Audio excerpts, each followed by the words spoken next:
You ask Tiger to calculate. This deals with linear inequalities with one unknown.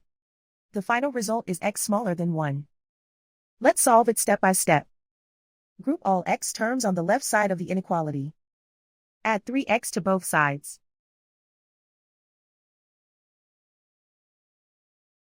Simplify the arithmetic.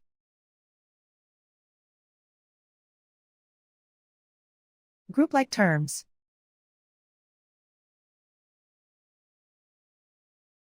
Simplify the arithmetic.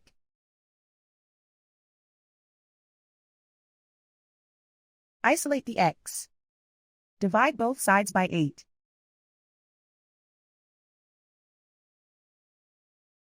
Simplify the fraction.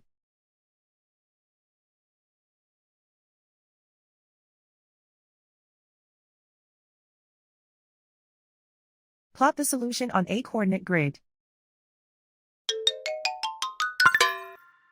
And so the final result is x smaller than 1.